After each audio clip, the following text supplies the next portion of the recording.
Muito bem, gente. Nós vamos estar falando hoje de insuficiência cardíaca. Oh, coisa medonha. Gente, insuficiência, né? O que seria insuficiência cardíaca? Obviamente, é o coração insuficiente. Oh, que novidade, né? Mas o que acarreta, né? O que há de comprometimento na insuficiência? Então, a primeira coisa a gente tem que observar, né? Ter aquela observação clínica, os sinais, sintomas, né?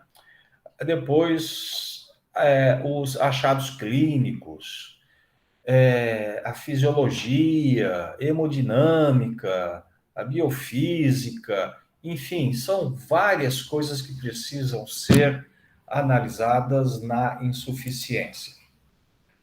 Mas o que a gente já viu em antipertensivo, né, que a pressão ela é necessária para que haja uma boa perfusão tecidual.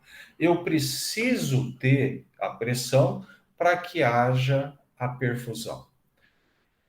E para que eu tenha a pressão, essa pressão é dependente de um débito cardíaco. E além desse débito, eu também vou depender da resistência periférica. Mas esse débito, gente, ele é dependente de uma frequência cardíaca e dependente de um volume sistólico. E esse volume, ele depende também de uma contratilidade. Então, a contratilidade vai o quê? Necessitar de força. Força. Um coração insuficiente, ele não vai ter uma contratilidade adequada, né? Então vai estar faltando força.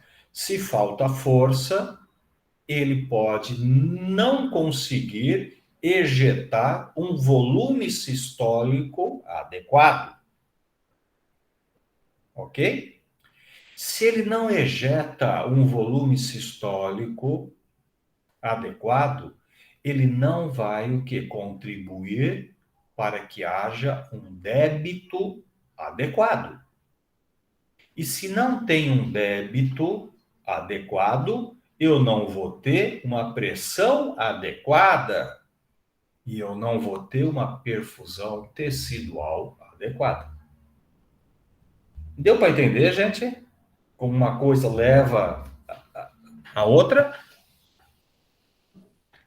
Então, se o coração está fraco, vai haver um comprometimento de contratilidade, que compromete o volume, que compromete o meu débito, que compromete a pressão.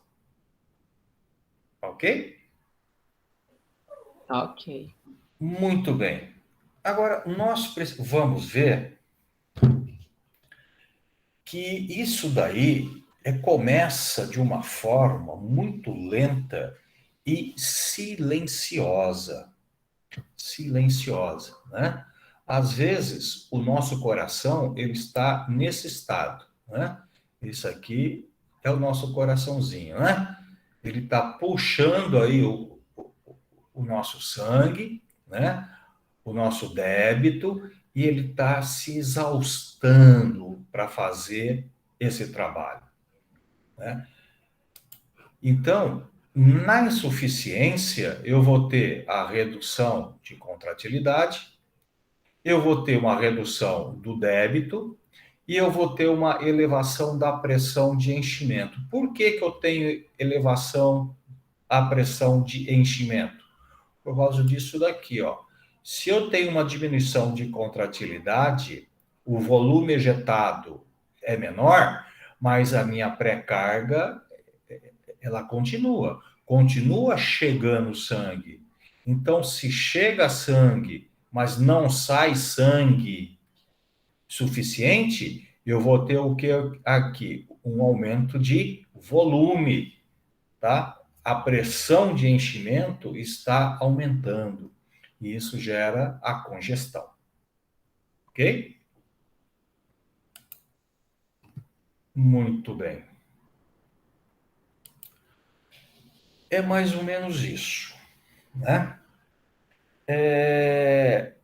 O coração, né, é um carrinho que está puxando uma carga, né? Então, está puxando o meu sangue, que é a minha pré-carga, ok? Ele precisa pegar essa carga, né, que está vindo das veias e jogar para a artéria, que é a minha pós-carga. Então, ele precisa fazer esse trabalho, subir essa rampa para chegar esse sangue até a artéria. Ok? Muito bem. Deixa eu ilustrar aqui. Muito bem. Aí, a pré-carga, né? Como é que eu posso interferir nessa pré-carga? Eu posso usar diuréticos para diminuir essa pré-carga, para diminuir esse volume que esse coração está puxando. Eu posso também usar venodilatadores, dilatar as minhas veias para segurar um pouco esse sangue dentro da veia e diminuir esse volume todo que está chegando. Certo, gente? Quando não entenderem, por favor.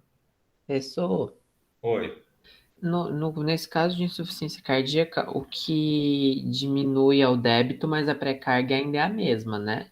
a mesma, a mesma. Tá. E aí, para a gente equilibrar, né, o trabalho cardíaco, temos que reduzir a pré-carga para forçar menos o coração. E eu vou reduzir essa pré-carga utilizando diuréticos ou utilizando venodilatadores. Ok? O objetivo é reduzir a pré-carga para evitar aquela pressão de enchimento, para evitar a congestão. Ok? Aí, eu fazendo isso, a minha carga diminuiu. Ok? Então, eu diminuí a minha pré-carga. Por quê? Parte daquele sangue foi eliminado, o líquido, ou está dentro das veias. Então, está chegando agora menos sangue.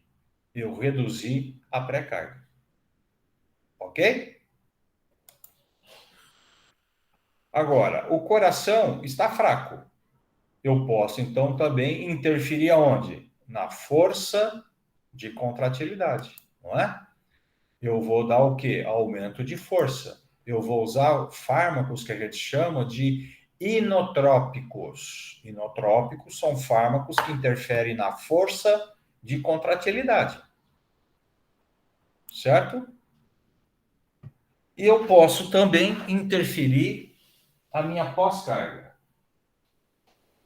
Como é que eu interfiro na minha pós-carga? Interfiro usando vasodilatadores. Eu vou dilatar as artérias. Vocês lembram da fisiologia? O seguinte, como que é o funcionamento das válvulas cardíacas? Como que elas se abrem e se fecham?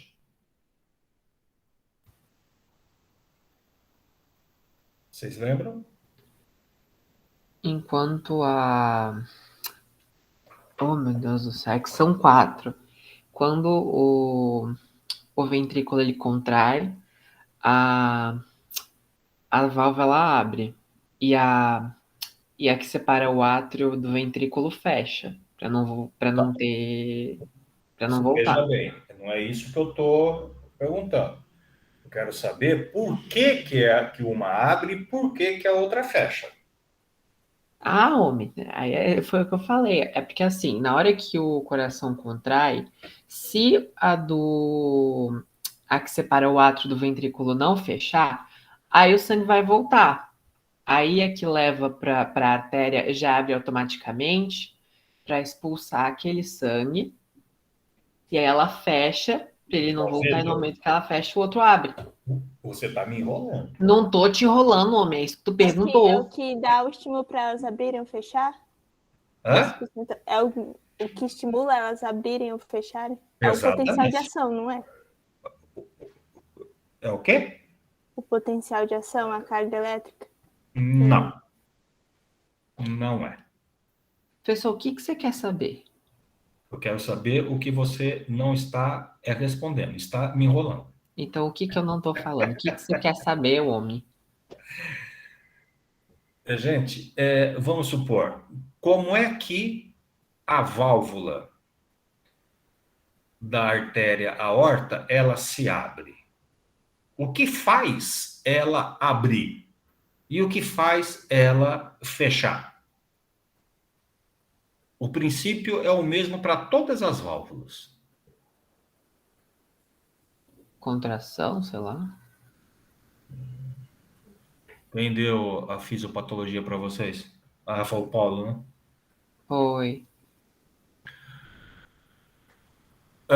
O que faz as válvulas abrirem e fecharem é a diferença de pressão. Pressão. Prestem atenção, por favor. Quanto que é a pressão mínima dentro da artéria aorta?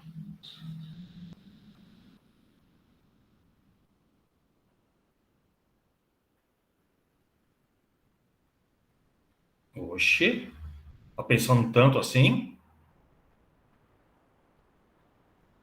João Vitor, Aproximadamente 70 a 80 milímetros de a mercúrio. sua pressão quanto que é? 12/8. Então, a sua pressão mínima na artéria aorta é 8. É 80 milímetros. Oxe, Ah, nossa, descobriu a América! não é como se eu soubesse a pressão da minha artéria principal todo dia, né, homem? Mas, ué, é, é a média normal, não é? Você mede lá, você vai ver quanto? Ah, tá 12/8. Então, a sua pressão mínima é 8, é 80. Não Certo? sabia, mas obrigado pela instrução. Então, a pressão mínima dentro da artéria aorta, considerada fisiológica, seria aí 80 milímetros. Ok? Bom, a pressão dentro do ventrículo, com todas as válvulas fechadas e o ventrículo cheio de sangue, a pressão dentro dele é em torno de 20, vamos pôr uns 25 milímetros. Olha, a pressão do ventrículo, 25. Dentro da artéria, 80. Eu falei para vocês que as válvulas se abrem por diferença de pressão. Esse coração, ele vai precisar o quê? Ter muita força para se contrair, com todas as suas válvulas fechadas. Para quê? Para ganhar pressão. A hora que a pressão dentro do ventrículo ficar maior que a pressão mínima da artéria, ou seja, 80, aí a válvula abre e o sangue sai para a artéria. E aí que a pressão na artéria vai para 120. Certo? A pressão da artéria foi para 120 e a pressão do ventrículo faz o quê? Diminui.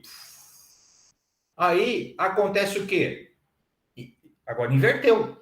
A pressão da artéria está maior que a pressão ventricular. O sangue tende o quê? A voltar. Aí a válvula fecha.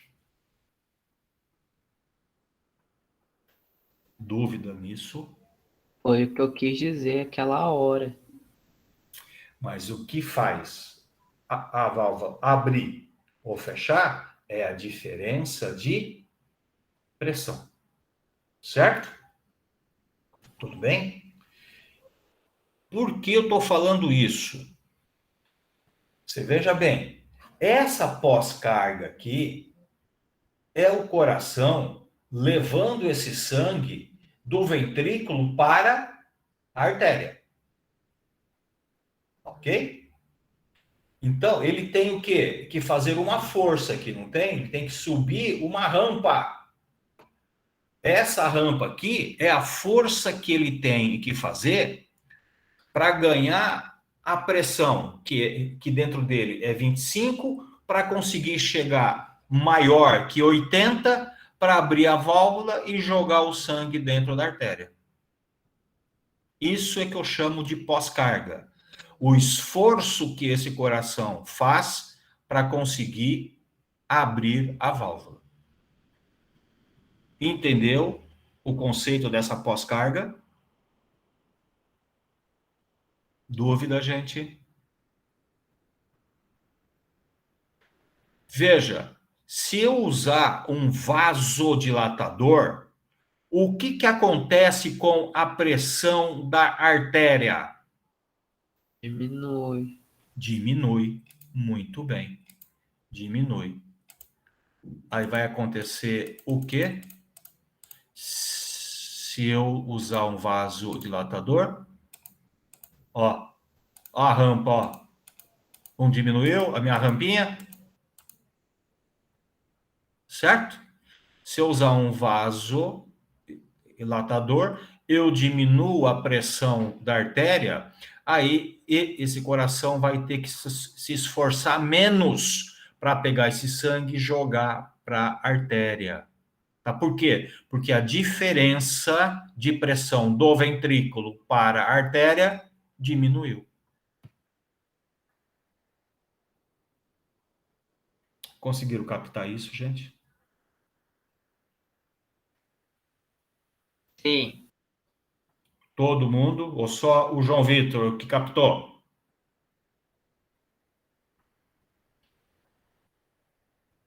Tudo bem, gente?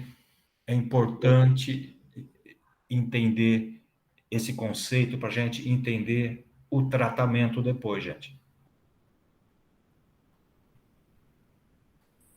Então, veja, é importante na insuficiência eu reduzir a pré-carga usando diuréticos, dilatadores, mas é importante também eu reduzir a minha pós-carga usando vasodilatadores. E, em último caso, eu vou usar fármacos inotrópicos, que aumentam a força do coração. Ok? Então, ele estava assim, e agora ele fica assim, quando eu reduzo a pré-carga. Fica muito mais fácil para o coração levar esse sangue. Certo? Tudo bem? Professor, então quem tem insuficiência cardíaca, tipo, passa o resto da vida, tipo, usando diurético, bloqueador beta, essas coisas? É tratamento para o resto da vida. Que merda! É para o resto da vida. A insuficiência, ela não tem cura. Ela tem Transplante, né? o transplante, só se for, né? Mas aí você mantém o tratamento para manter a hemodinâmica, né? Agora, gente, o fato do coração estar insuficiente, tá? Isso daí muitas vezes não quer dizer nada, tá? O importante é você manter a hemodinâmica, é manter ele trabalhando. O duro não é ele ser insuficiente? O duro são as respostas que o nosso organismo dá em resposta à insuficiência dele. São, a gente chama de mecanismos compensatórios. Esses mecanismos é que são os perigosos. Esses mecanismos é que acabam prejudicando muito o paciente. Na tentativa de melhorar, acabam dificultando mais ainda. Vamos tentar entender um pouquinho. Ocorreu a disfunção ventricular, né? Se o coração está começando a se tornar insuficiente, é porque ele está com algum grau de disfunção, ele está fraco. Quando ele passa a ficar fraco, gera, então, a gente já viu uma hipoperfusão tecidual, não é? O débito cai, vai começar a faltar sangue lá na frente. Ok? Muito bem. É nessa hora que o nosso organismo, ele percebe. Nós não percebemos isso ainda. Uma coisa interessante e importante, tá? As manifestações clínicas, a sintomatologia pode demorar até 2 anos para esse paciente perceber. Olha, 2 anos. Daí que está a importância dos exames periódicos, né? Fazer um check-up lá uma vez por ano, né? E no cardiologista, fazer os exames preventivos para captar isso antes. Porque quando você percebe a sintomatologia e você vai no médico, você já vem com esse grau de insuficiência há pelo menos uns 2 anos. E isso é mais grave. Tá? Vejam bem. Então, está acontecendo uma hipoperfusão tecidual. Aí, o nosso organismo, ele começa a reagir contra essa hipoperfusão. E o que ele faz? Ele começa a ativar um sistema neurohumoral. Essa ativação neurohumoral que acaba sendo muito deletérica, acaba sendo muito prejudicial. O que seria essa ativação neurohumoral? São 2 sistemas que são ativados. Um é o sistema simpático. O outro é o sistema renina, angiotensina, aldosterona. Agora, você veja bem, se um paciente está insuficiente, ele está com pouca força de contração, ele está com débito baixo, aí você vem com um aumento da atividade simpática. O que o simpático vai fazer? O simpático vai aumentar a frequência cardíaca. Talvez até a força, mas vai o quê? Forçar esse coração a trabalhar mais. Ele já está fraco, ele vai ser exposto a uma atividade ainda maior. O simpático vai fazer o quê? Vasoconstricção. Certo? Vai aumentar a pré-carga, porque expulsa o sangue da veia, e vai aumentar a pós-carga pela vasoconstricção das artérias. A pressão vai aumentar. A minha pós-carga vai aumentar. Você veja que, em vez de melhorar, vai complicando tudo mais? Deu para entender isso, gente? Sim. Uma outra coisa, uma outra ativação, sistema renina, angiotensina, aldosterona. Aumenta a renina. aumenta a angiotensina. O que a angiotensina faz? Vasoconstricção, aumenta a pressão. A aldosterona aumenta a retenção de sódio, de água, aumenta a volemia. Tudo o contrário do que eu preciso. Dando para ver como que isso aí é extremamente prejudicial? E sem falar que a angiotensina e a aldosterona estimula o remodelamento, vai alterar a expressão gênica e isso vai aumentar mais ainda a disfunção.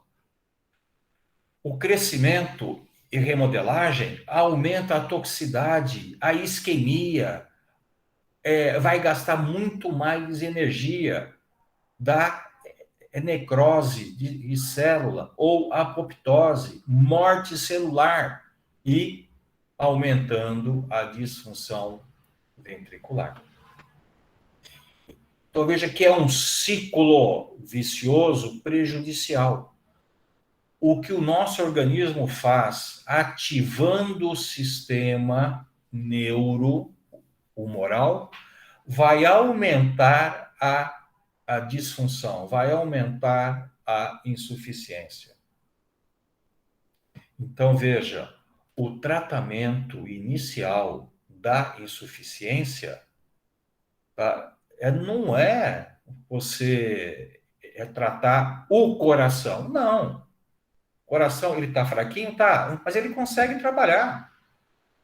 O que você precisa é combater essa atividade aqui. Essa atividade. O importante é reduzir essa atividade. Aí o coração vai trabalhando sossegado. Ok? Ó, então, o sistema é simpático, o sistema renina, angiotensina, a vasopressina, a vasoconstricção, retenção de sódio, pesa muito mais na balança que as substâncias conservadoras, vasodilatadoras, tá? Então, isso aqui passa a prevalecer na resposta neuroendócrina, na resposta neurohumoral, tá? Então, isso aqui é que acaba atrapalhando muito a insuficiência cardíaca. Então, a atividade adrenérgica, né, aumenta a frequência, a contratilidade, aumenta o consumo, aí você vai expor o quê? As células cardíacas, a lesão. E lesionou, reduz a contratilidade. Reduzindo a contratilidade, estimula a renina, a angiotensina, aumenta a sobrecarga, vasoconstricção, aumento da tensão, hipertrofia, aumento do consumo. Veja, é um ciclo, tá? Prejudicial. Tudo isso aqui é prejudicial. Então, no tratamento inicial da insuficiência, eu preciso neutralizar essa atividade. Eu preciso neutralizar tudo isso. Por isso que a gente usa muito o captopril, que é um IECA. Para quê? Porque eu vou bloquear o sistema renina-angiotensina, tá? E depois a gente vai ver que agora a gente está usando também um bloqueador beta, né? Mas depois a gente fala disso. Aqui está meio desproporcional. Visão inotrópica, né? Hipertensão, sobrecarga e pressão. Então, a insuficiência, tá? Ela leva a um estado de hipertensão. Pela atividade simpática, pela atividade da angiotensina. Isso gera uma sobrecarga, tá, de pressão e volume, o que pode, tá, comprometer as válvulas. E também o infarto, o miocárdio, também leva à disfunção regional, né? Com sobrecarga de volume. Então, são doenças que levam a uma redução de força de coração e de contração. E tudo isso leva ao aumento do trabalho cardíaco, aumenta o estresse da parede ventricular, alongamento das células, né? Hipertrofia ou dilatação ventricular, tanto um quanto o outro leva, tá, a insuficiência. Então, essa hipertrofia ou dilatação, caracterizada por aumento, né, do tamanho e massa cardíaca, aumento da síntese de proteínas, indução do programa genético fetal, proteínas anormais, fibrose e vasculatura inadequada. Veja, tudo coisa ruim, né? A fibrose, o coração vai perdendo a sua função. É porque as células cardíacas expostas ao estresse, ao trabalho forçado, elas acabam em isquemia, né? E morte.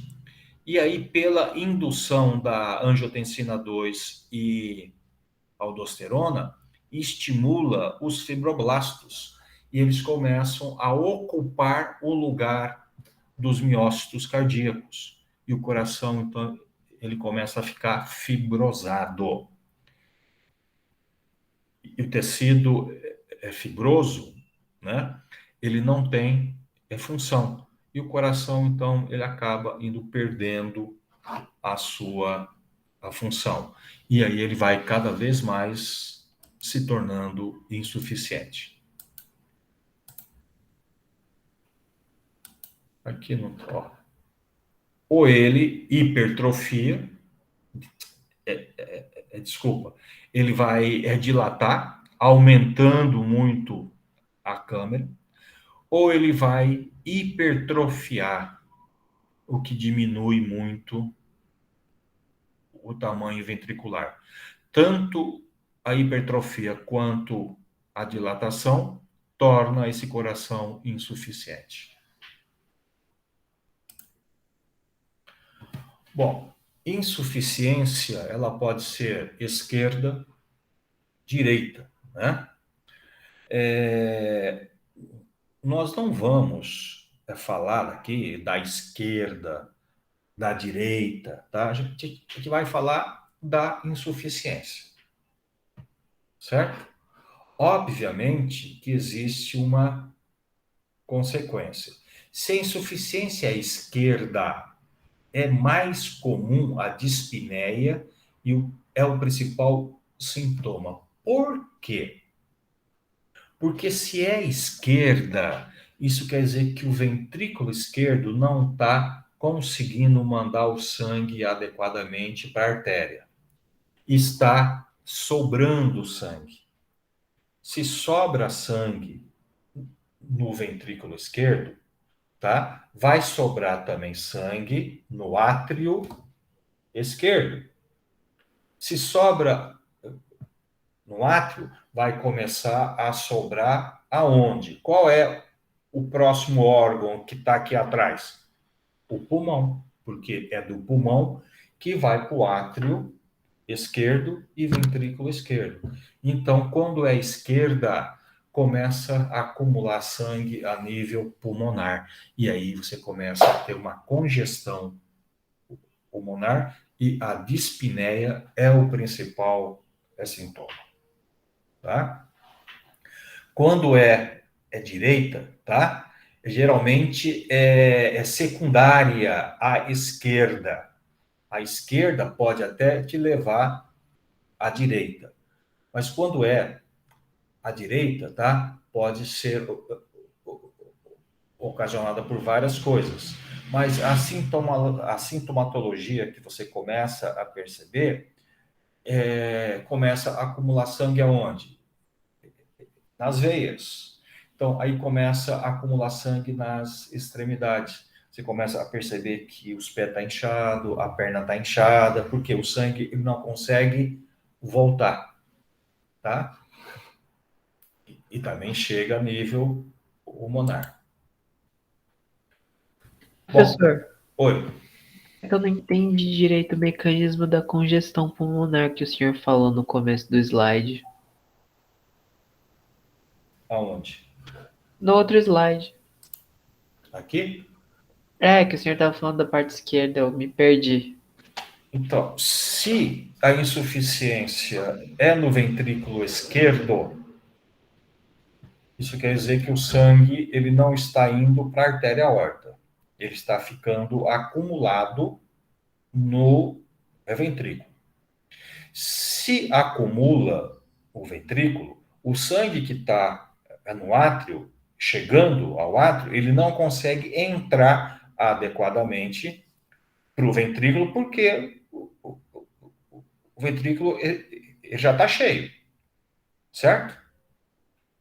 Então, se o átrio está cheio, tá, e não manda por o ventrículo, aí começa também a não entrar sangue no átrio e começa a congestionar nas veias pulmonares. E aí vai congestionar onde? O pulmão. O pulmão ele começa a ficar cheio de sangue. E isso vai dificultar a respiração. Daí vem a falta de ar. Agora eu entendi, professor. Obrigado. Bom, aqueles mecanismos de compensação que eu falei para vocês, ativação simpática e ativação do sistema renina, angiotensina, aldosterona. Então, com esses mecanismos, o que eu vou ter? Aumento da frequência cardíaca. Por quê? O simpático está sendo ativado. Aumento da contratilidade, simpático. Vasoconstricção periférica, simpático e angiotensina 2. Aumento da volemia por retenção renal de sódio e água, angiotensina 2. Certo? Então veja o que o mecanismo compensatório está promovendo. Tudo contrário ao que eu preciso. Então isso daqui é que acaba agravando mais o estado de insuficiência. Ok? Responsabilidade, então, pelos mecanismos de compensação.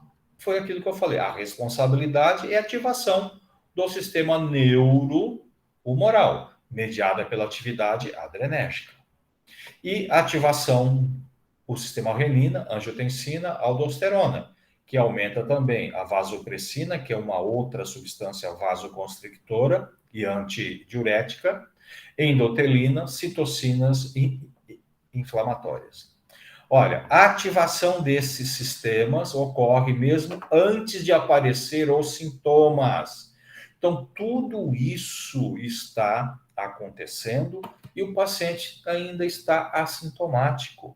E muitas vezes isso leva até 2 anos para perceber. Certo?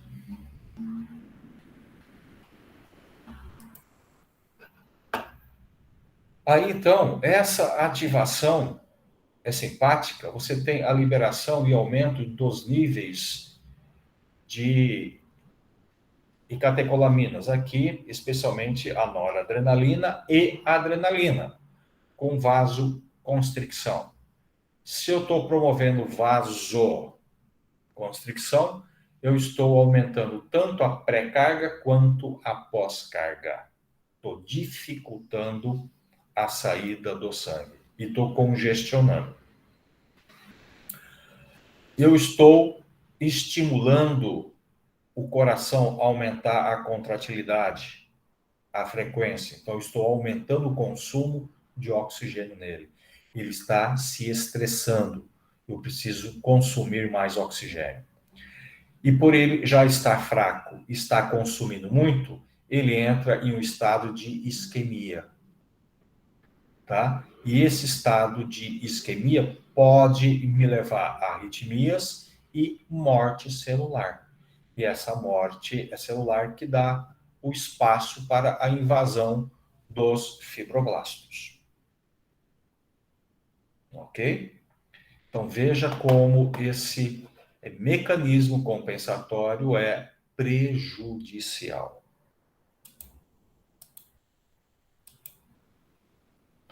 Aqui a gente já falou. Disso tudo aqui, gente, eu só quero falar uma coisinha só, tá? Gente, se eu estou tendo um aumento da atividade simpática, eu estou estimulando os beta-1 no coração, certo? Eu estou tendo aumento da atividade simpática. E esse aumento de estímulo de beta-1 leva ao down regulation de receptores beta-adrenérgicos. O que é down regulation?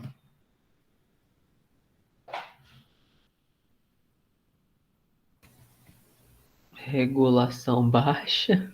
Regulação baixa. O que é regulação baixa? Down regulation. Ai, João Vitor, que sorte a sua que a gente está online. Eu já tinha dado uns puxão de orelha, não sei. Eu tô errado? Não, você não está errado. Mas o down regulation, tá? É a dessensibilização. Lembra da dessensibilização? O que é dessensibilização? A diminuição da quantidade de receptores. Por isso que é down regulation, baixa regulagem. Você vai diminuir o número de receptores beta-1 no coração. Ok? Então, essa atividade é simpática, tá? Vai gerar uma dessensibilização. Deixa eu fechar uma janela aqui que tá. Ligar o ar.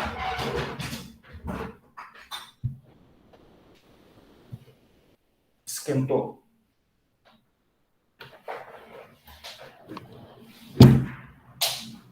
Mas nesse caso isso é bom, não é? Não, isso é ruim. Por que é ruim? Porque o coração, ele perdendo o beta-receptor, ele vai perdendo o quê? Força de contração. Ok? Daí a pressão cai e ativa os sistemas, que piora mais ainda a condição dele. Exatamente isso. Exatamente isso. Ele vai perdendo o receptor beta, tá?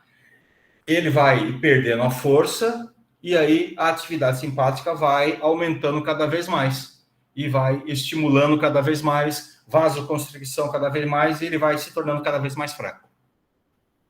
Entendeu? Professor, e essa dessensibilização já vem dessa própria hiperestimulação, ou não? Sim, sim. Sim. Já vem disso daí. Tá? É o estímulo, tá? É o aumento da atividade simpática que leva à dessensibilização. E aí entra um ciclo, né? É degenerativo.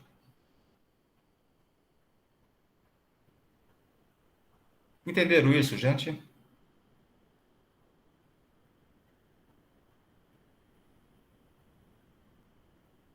Tá difícil? Tô processando. Nossa, esquentou aqui. De repente vai chover. Ah, não fala isso, eu queria tomar banho de chuva. Mas eu tô tentando processar, tá difícil. Vamos, meu filho. Gela logo aí que Esquentou. Olha que droga, eu esqueci a explicação.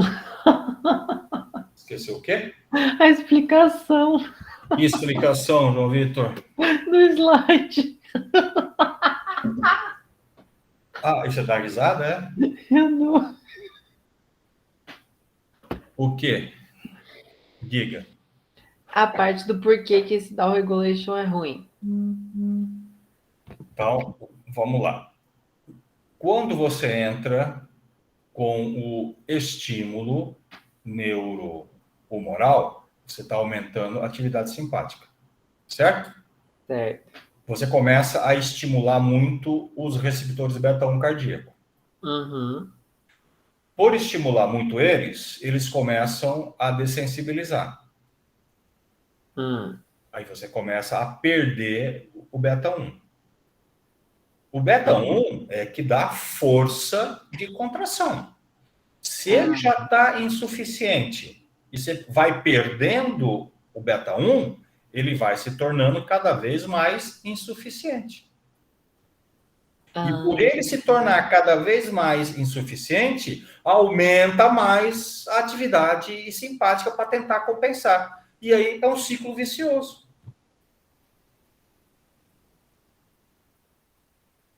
Tá, eu entendi. Então isso é prejudicial. A dessensibilização leva ao aumento da atividade simpática e o aumento da atividade simpática leva à dessensibilização.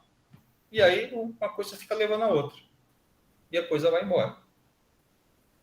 Por isso que eu falei, o principal tratamento é o quê? É bloquear esses mecanismos.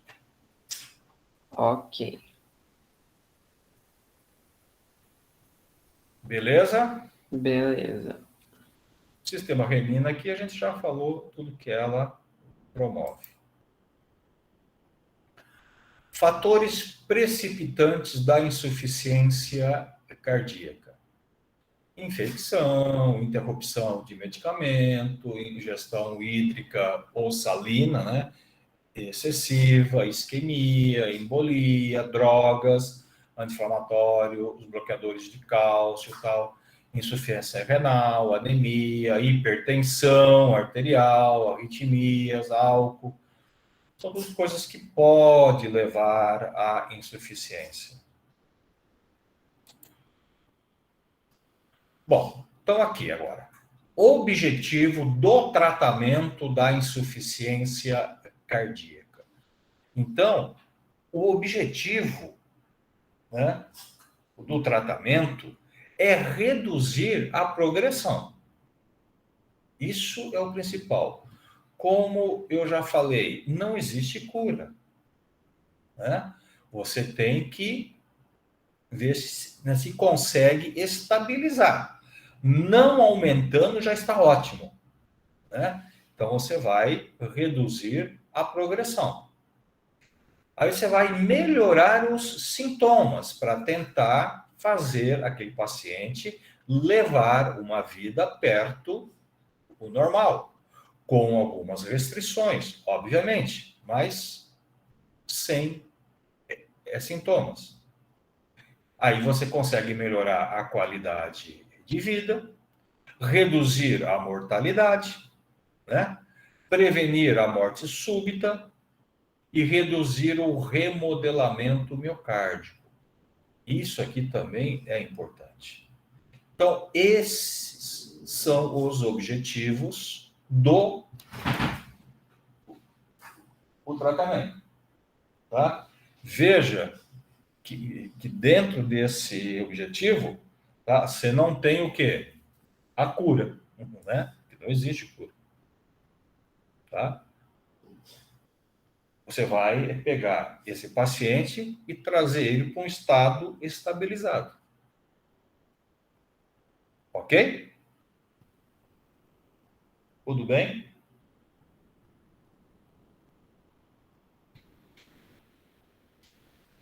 O que foi? O que você quer? Vem cá. Quer participar da aula? Não. Agora não. Muito bem. O tratamento não farmacológico.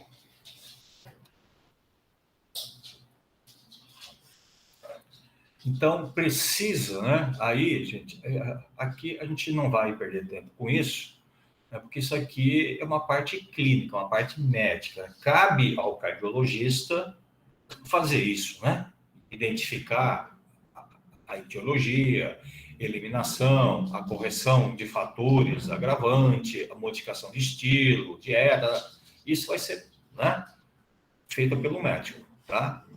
Aí existe o protocolo clínico que o médico vai ter que seguir. Muito bem. O paciente... Ai, Jesus amado. Essa aí? Sabe?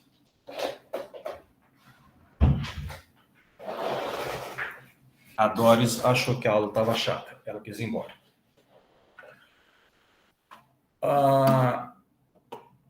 O paciente, quando ele está num estado de insuficiência, né, que aquela pré-carga, a pós-carga é aumentada, tal, a congestão pulmonar, né? Então, a gente fala que esse paciente está descompensado. A descompensação é o estado em que o paciente está sentindo falta de ar, ou está retendo líquido, né?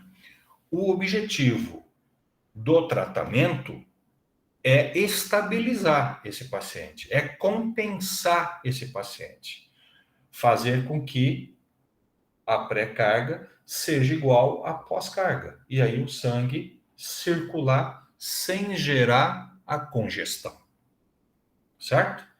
Então a gente chama isso de compensação. O paciente está compensado, então se ele está compensado, ele está ótimo. O coração, ele continua insuficiente? Continua, mas o paciente está compensado. A hemodinâmica dele está funcionando. Está ótimo. Óbvio que esse paciente ele não vai correr na praia. Obviamente que não. Mas ele consegue fazer os seus afazeres, certo? Dentro daquelas restrições, tranquilo. Ok? Agora, esse paciente compensado, ele pode descompensar? Pode descompensar. Pode.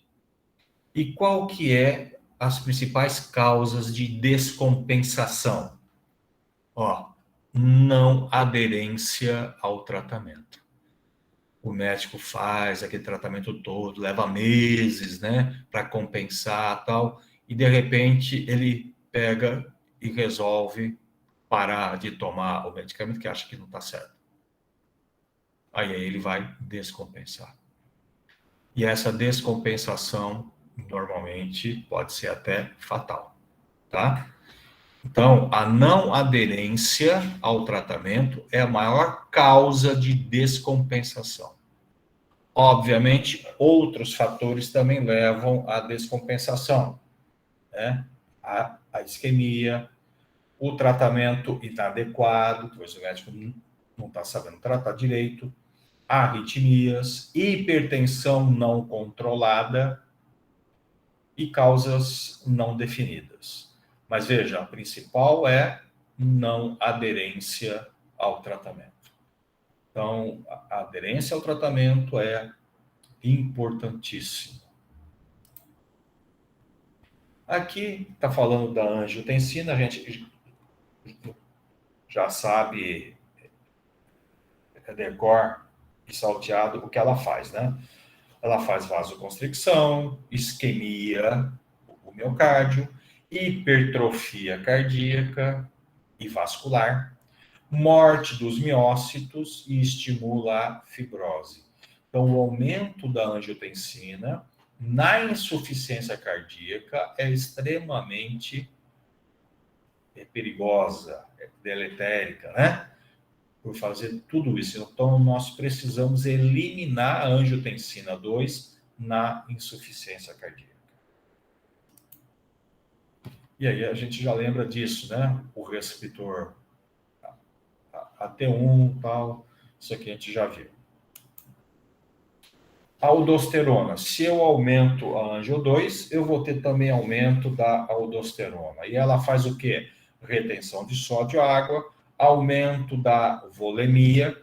Veja, na insuficiência eu preciso perder líquido. E a aldosterona está aumentando a volemia. Então ela está indo contra, né, o que eu preciso. Hipocalemia, arritmias, indutor também de fibrose. Então, por isso que eu preciso, no tratamento, eliminar a angiotensina, eliminando também automaticamente a aldosterona, para eliminar tudo isso daqui, esses efeitos deles.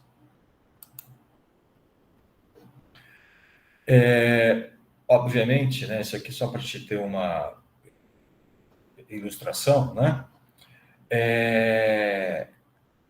Normalmente, tá?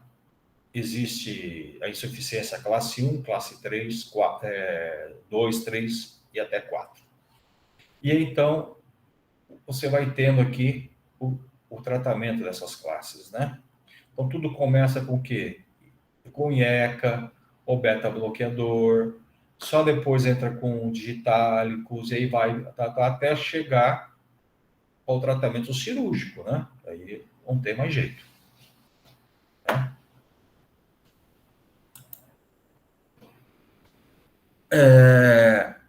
Medidas gerais no tratamento da insuficiência. Tratamento das doenças associadas. Então, é importante tratar as doenças associadas para melhorar também a insuficiência. Então, o controle de peso daqueles pacientes obesos, suspensão do tabagismo, né? Tratamento da hipertensão associada à isquemia, arritmia, correção de anemia ou doenças metabólicas, restrição moderada ao sal, estímulo ao exercício leve a moderado, considerar o uso de agentes anticoagulantes, antiagregantes e plaquetários. Então, veja as medidas, né, que o médico precisa ter, os cuidados com tudo isso no paciente insuficiente. E aí vem a farmacologia no tratamento da insuficiência, né? Tratando a falência da bomba vital. Então aí entra propriamente o tratamento. Vocês viram toda essa fisiopatologia, né? Os mecanismos compensatórios. É importante que a gente tenha esses mecanismos bem claros para a gente ver que o tratamento é em cima disso daí, é em cima desses mecanismos. Ok? Então, gente, o que a gente vai utilizar aí? Agentes inotrópicos. Eu uso, né? O que seria um agente inotrópico? É um agente que aumenta a força de contratilidade, né? Mas, normalmente, no início, tá? Eu não uso isso daqui. Isso aqui eu vou usar quando eu precisar. Só depois dos meus agentes vasodilatadores, como o IECA, o beta-bloqueador, eu já usei e não está dando certo. Esse paciente ele não está compensando. Aí eu vou para o diurético e vou para um agente inotrópico, né? E existe também outros fármacos que a gente pode utilizar na insuficiência. Tá? A terapia farmacológica vai consistir em quê? Em diuréticos, inibidores da ECA, beta-bloqueadores, digitálicos, que são fármacos que aumentam a força de contração, são fármacos inotrópicos positivos, né? Espironolactona, que é um diurético poupador de potássio, e outros fármacos, se houver necessidade. Então, esse tratamento aqui, tá, é o principal no caso de insuficiência cardíaca. Beleza?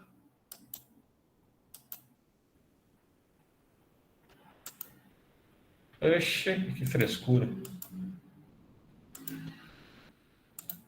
Amor.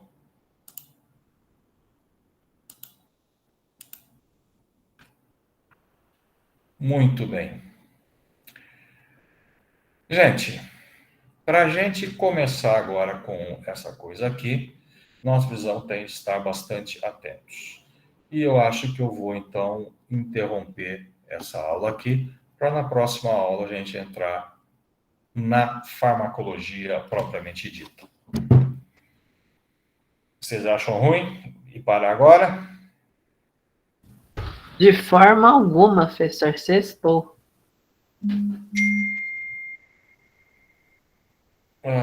Gente, perguntas, dúvidas, curiosidades. Essa é a hora. Professor, só me explica rapidinho, por favor. Negócio de pré-carga que eu não entendi lá no começo. E você não entendeu lá no começo e está perguntando agora aqui no sabe final. como é. Mas que coisa, né? Tudo isso é vergonha, é? Não, é porque na hora eu, sei lá, achei que tinha entendido. Vamos lá. O que eu chamo de pré-carga e o que eu chamo de pós-carga é o seguinte. O coração, ele tem um volume de sangue, né, que chega até ele. Ou seja, um volume que vem pelas veias. Certo? Esse volume que chega, que vem, que vai entrar no coração, eu chamo de pré-carga. É minha pré-carga, é o que vai vir, o que está vindo. Ok, e a pós-carga é o que sai. Bem? Então, a pós-carga, tá? Ou melhor, deveria ser o que sai, não é isso? E na realidade é o que sai. Só que na pós-carga, o entendimento é um pouquinho diferente. A pós-carga não é somente o volume que sai, mas sim o esforço que o ventrículo tem que fazer para conseguir sair. Lembra que ele precisa de força para se contrair, para ganhar a pressão dentro do ventrículo para ficar maior que a pressão da artéria? Lembra Certo. disso? Sim. Esse esforço que ele tem que fazer, essa força que ele tem que fazer para expulsar o sangue, para conseguir abrir a válvula, isso que eu chamo de pós-carga. Entendi. Ok. Então, se eu dilatar a artéria, a pressão da artéria diminui, certo? Sim. Se diminui, a diferença de pressão do ventrículo para a artéria diminui. O esforço desse ventrículo diminui. Eu diminuo a pós-carga. Isso aqui. Ok, professor. Ok? Obrigadão. E a pré-carga? De novo, se eu dilatar as veias, as nossas veias são vasos de capacitância, né? Então, se eu dilato elas, elas conseguem segurar sangue dentro dela. Segurando o sangue dentro dela, vai chegar menos sangue ao coração. Eu diminuo a pré-carga. Então, veja, um coração insuficiente, ele não pode congestionar. Certo?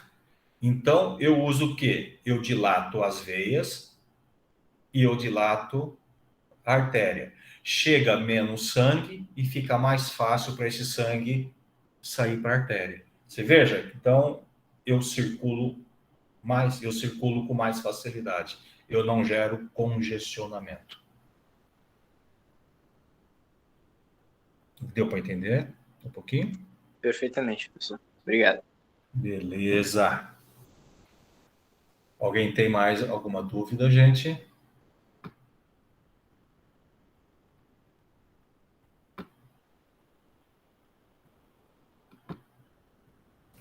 Fechando aqui. Não, professor.